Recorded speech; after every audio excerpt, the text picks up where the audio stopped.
గోదాదేవి అమ్మవారు స్వయంగా కోరి మరి వచ్చి వెలసిన క్షేత్రం ఏది తెలంగాణలో అంటే ఈ హైదరాబాదు దగ్గరలో మేడ్చల్ జిల్లాలో ఉన్న ఏదులాబాద్ గ్రామంలో ఉన్న ఈ రంగనాయక స్వామి ఆలయం అన్న విషయం మీలో చాలామందికి తెలుసు. ఎందుకంటే ఈ ఆలయానికి సంబంధించిన వీడియో మనం ఇదివరకే చేసి ఉన్నాము.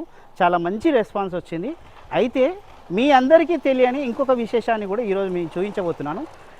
సుమారుగా 500 సంవత్సరాల పురాతనమైన చరిత్ర కలిగిన ఈ రంగనాయక స్వామి ఆలయం కంటే కూడా పురాతనమైన ఆలయం ఇంకొకటి ఈ పక్కనే ఉందని మీకు తెలుసా? తెలియదు కదా. ఈరోజు మీకు ఈ రంగనాయక స్వామి ఆలయం కంటే కూడా పురాతనమైన ఆలయమైన వేణుగోపాల స్వామి ఆలయాన్ని మీకు చూపించబోతున్నాను. Yes friends, welcome back to Telugu thoughts channel. నేను మీ శ్యామనమల. ఈరోజు మనం ఈ మేడ్చల్ జిల్లా ఏదులాబాద్ గ్రామంలో ఉన్నాము. ఈ రంగనాయక స్వామి ఆలయం పక్కనే ఉన్న వేణుగోపాల స్వామి ఆలయానికి వెళ్ళబోతున్నాం. ఆ ఆలయానికి వెళ్దాం, ఆ విశేషాలన్నీ తెలుసుకుందాం. పదండి. భగవద్గీత ద్వితీయాధ్యాయము సాంఖ్యయోగము 28వ శ్లోకము.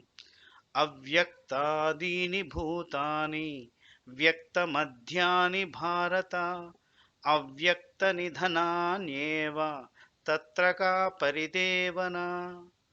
భావం: ఓ అర్జున, ప్రాణులన్నీను పుట్టుకకు ముందు కనిపించవు, మరణము తరువాత కూడా కనిపించవు. ఈ జనన మరణముల మధ్యకాలమునందు మాత్రమే అవి గోచరమవుతాయి.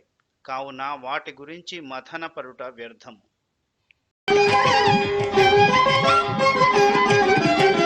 ఉప్పల్ క్రాస్ రోడ్స్ నుంచి రుక్మిణి సత్యభామ సమేత శ్రీ వేణుగోపాల స్వామి దేవాలయం సరిగ్గా 22 కిలోమీటర్లు ఉంటుంది. ఉప్పల్ నుంచి వరంగల్ హైవేలో ఔటర్ రింగ్ రోడ్డు దాటిన తర్వాత మీకు రోడ్డు మీద ఈ గ్రీన్ కలర్ సైన్ బోర్డు కనిపిస్తుంది.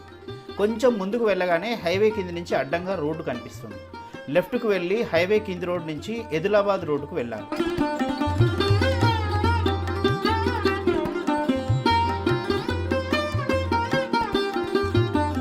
ఈ రోడ్లో ఘన్పూర్, ఎన్ఎఫ్సి నగర్, మర్పల్లి దాటిన తర్వాత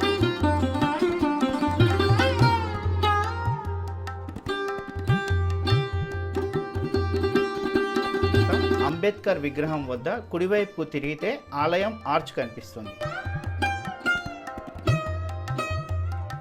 ఈ రోడ్డు వెంట వెళ్ళి ఏదులాబాద్ సెంటర్లో రైట్ తీసుకొని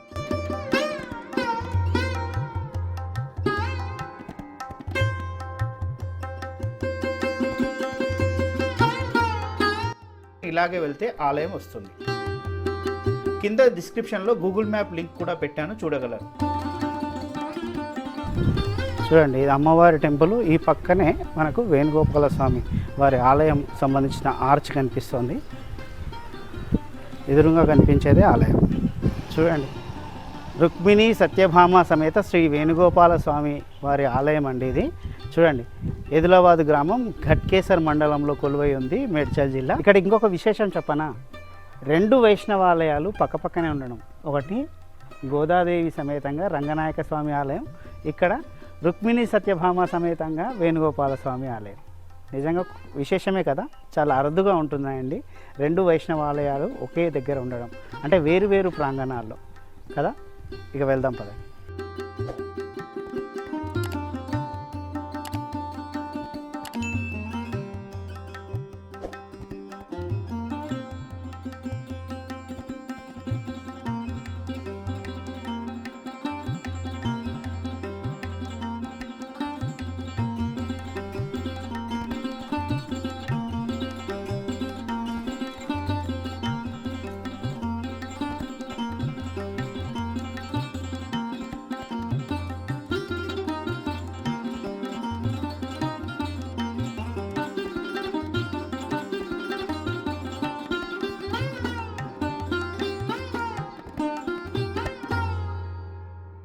మనకు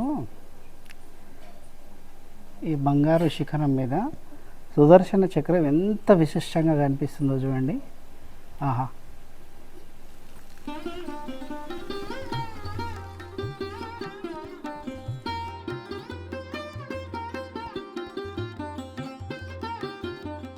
మనకి గోపురం ఇవన్నీ కూడా చూస్తే ఇది పురాతన ఆలయం అని అయితే తెలియదండి. ఇది కొత్తగానే కనిపిస్తుంది నిర్మాణం. కానీ ఇక్కడ అధ్యయనోత్సవ మండపం ఉంది చూడండి, ఇక్కడ మనకు అర్థమవుతుంది ఇది ఎంత పురాతనమైన ఆలయం, ఎందుకంటే ఆ నిర్మాణ శైలి అంతా కూడా.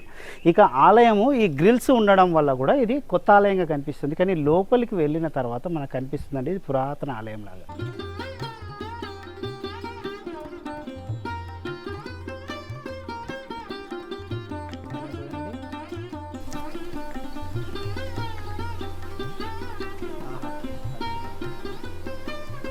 చూడండి, ఇక్కడ ముందు మనం గరుడాల్వార్ వారిని దర్శించుకోవాలండి. ఇక స్వామివారిని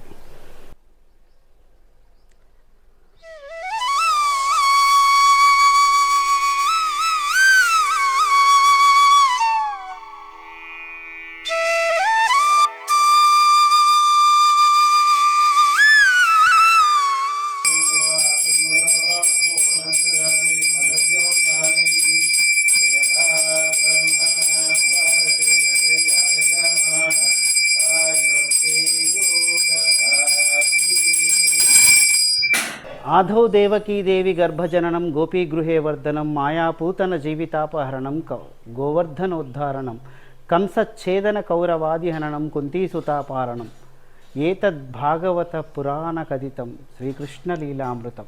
మొత్తం భాగవతాన్ని ఒక్క శ్లోకంలో ఇమిడ్చి చెప్పిన అద్భుతం అండి ఇది. అలాగే ఈ వేణుగోపాల స్వామి ఆలయం కూడా ఒక అద్భుతం అండి. ఎలా అంటే ఏదులాబాద్ అనగానే మనకు రంగనాయక స్వామి ఆలయం గుర్తొస్తుంది. అయితే రంగనాయక స్వామి ఆలయమే అత్యంత పురాతనమైనదంటే ఆ ఆలయం కంటే కూడా పురాతనమైన ఆలయం ఈ వేణుగోపాల స్వామి ఆలయం అండి. ఏదులాబాద్లో రంగనాయక స్వామి ఆలయం పక్కనే ఉంటుందండి ఈ వేణుగోపాల స్వామి ఆలయం. సుమారుగా 700 సంవత్సరాల చరిత్ర ఉందండి. అయితే మీకు ఇప్పటికే తెలుసు, ఈ రంగనాయక స్వామి ఆలయం గురించి కూడా మనం వీడియో చేయడం జరిగింది మన ఛానల్లో. ఐ లింక్లో అదేవిధంగా డిస్క్రిప్షన్లో కూడా ఆ వీడియోకి సంబంధించిన లింక్ ఇస్తున్నాను, చూడండి. చాలా అద్భుతంగా ఉంటుందండి ఆలయం. అయితే ఈ ఆలయం గురించి చెప్తే కానీ ఈ ఏదులాబాద్లో ఉన్న రంగనాయక స్వామి ఆలయం గురించిన చరిత్ర సంపూర్ణం కాదండి, లేకపోతే అది ఇన్కంప్లీట్ అనమాట. అందుకే ఈ ఆలయాన్ని కూడా ప్రత్యేకంగా వీడియో చేయడం కోసం ఈరోజు వచ్చాను. అయితే ఇక్కడ విశేషం ఏంటంటే ఈ ప్రాంతాన్ని ఒకప్పుడు రాయపురం అని పిలిచేవారు. కేరళ తిరువనంతపురం నుంచి వచ్చిన శ్రీనివాస దేశికులు గోదా అమ్మవారి ఆజ్ఞ మేరకు ఆలయం కట్టకముందు ఈ ఆలయంలోనే స్వామిని సేవించేవారు. ఆ తర్వాత తన కోసం ప్రత్యేకంగా ఆలయం కట్టాలని అమ్మవారు ఆదేశించడంతో పక్కనే ఉన్న ఆలయాన్ని నిర్మించారు. అలా ఇది చాలా పురాతనమైన ఆలయం. మరి అంతకుముందు ఈ ఆలయం ఏంటంటే సుమారుగా అంతకుముందే 100 లేదంటే 150 సంవత్సరాల క్రితమే అప్పుడు రాయలు అని పిలిచేవారండి ఈ గ్రామ పరిపాలకుల్ని. కరణం అని అన్నట్టుగా రాయలు వారు అని పిలిచేవారు. వారి ఇలవేల్పు ఈ వేణుగోపాల స్వామి అండి. అయితే ఆయన తన ఇంటి దైవంగా ఉన్న వేణుగోపాల స్వామికి సొంతంగా ఒక ఆలయం కట్టుకొని ఉండడంతో ఆ తర్వాత బయటి భక్తులు కూడా రావడం, స్వామివారిని సేవించుకోవడం, వారు సంతానం కోరుతూ లేదంటే పెళ్లి కావాలని కోరుతూ ఉంటే స్వామివారు ఆ కోరికలు తీరుస్తూ ఉండడంతో స్వామివారి గురించి ఆ నోట ఈ నోట పాకి ఒకప్పుడు ఈ వేణుగోపాల స్వామి ఆలయం అంటే కూడా ఈ చుట్టుపక్కల గ్రామాలన్నిటికీ కూడా తెలిసిపోయేదండి. అయితే ఇక్కడ స్వామివారు రుక్మిణి సత్యభామ సమేతంగా మనకు కనిపిస్తారండి. చాలా అద్భుతం. ఇప్పటికీ కూడా భక్తులు కోరిన కోరికలు అంటే అందుకే ఆయనని కళ్యాణ వేణుగోపాల స్వామి లేదంటే సంతాన వేణుగోపాల స్వామి అని పిలుస్తూ ఉంటారు. కళ్యాణం అంటే ఎవరైనా పెళ్లి కాని వారు ఉంటే ఈ స్వామివారిని సేవిస్తే పెళ్లి కావడం, అదేవిధంగా సంతానం కలగని వారు ఉంటే కూడా ఈ వేణుగోపాల స్వామిని సేవిస్తే ఆయన నర్చిస్తే వారికి సంతానం కలుగుతుంది ఇప్పటికీ కూడా. అందుకే ఇక్కడికి వచ్చి వారి కోరికలు నెరవేర్చుకునేందుకు భక్తులు వస్తూ ఉంటారు. ప్రధాన పండుగలన్నీ కూడా ఇక్కడ ఘనంగా జరుగుతాయండి.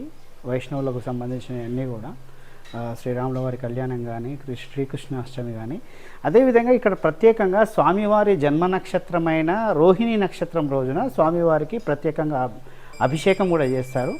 కావలసిన వారు మీరు ఇక్కడికి వచ్చి స్వామివారికి అభిషేకం చేయించుకోవచ్చు. అదేవిధంగా ఆ అభిషేకం రుసుము కూడా కేవలం 1500 మీరు చెల్లిస్తే సంవత్సరం అంతా కూడా స్వామివారికి మీ పేరు మీద అభిషేకం చేయించుకోవడానికి వీలవుతుందండి.